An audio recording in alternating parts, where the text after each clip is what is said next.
everyone that's been following my progress on my truck. I completely redid the heater box. I broke the fan wheel. I found a replacement fan wheel. It's in one of my other videos.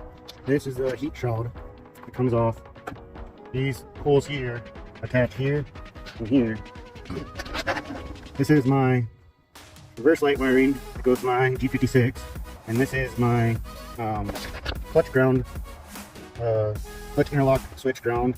On automatic transmissions, this grounds to the clutch safety interlock switch. On the manual transmissions, this wire goes to a ground splice somewhere on the firewall, I believe. And then this is my speedo wiring that still needs attached. So that's just a short explanation. So you're like, oh, what is all that wiring he has there? So I already took the bolts out. There's this little rubber gasket here.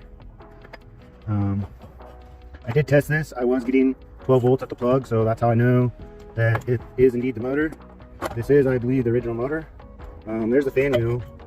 I was kind of like, well, what if it's the added weight of the fan wheel? I'm like, nah, they're probably similar in weight. I think I got a replacement motor here, and I'm gonna throw it in.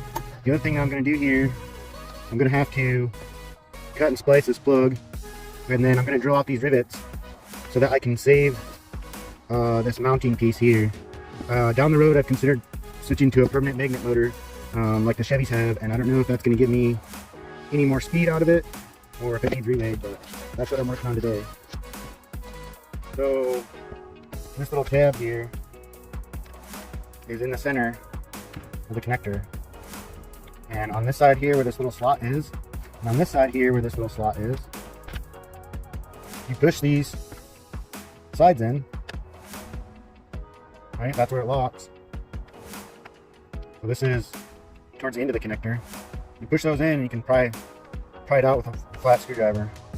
Then what we got here is and on the inside of this connector there's little tabs, little plastic tabs that you use a flat bladed screwdriver on, and you pry on those, and then this comes out, and you see where that square hole is? That's where that plastic tab goes into. So pretty much most of these first gen connectors are something very similar, even if they're a different shaped connector. If they're the flat blade, they have a little tab there that comes out, and they have a little piece of black. This one's black. They come in natural color or beige. There's a little plastic tab in there that locks into this piece. So you kind of see I use 12-10 gauge butt connectors, and I use some red heat shrink on it. I think that's 1/4 inch heat shrink. The wires to the fan themselves look like they were 12 gauge, while the OE wires look to be 10 gauge. I'm sure it'll be fine. You can see that the green goes to the green, the black goes to the black, the green on the replacement fan goes to orange. This is what the whole fan looks like, and this is the part number PM256. It is that square drive, so it does work with that replacement wheel I got. I got this. It's a Murray climate control, has a lifetime warranty on it. So I used a 9/64 drill bit from the back side, from the motor side of the flange. I drilled those out, and I used a hammer to break them free. Now there's this little lock washer I'm gonna have to take off that holds the shaft on to the piece. So this is what I found. Brushes are basically worn out after 30 years. This contact was broken when I took it off. So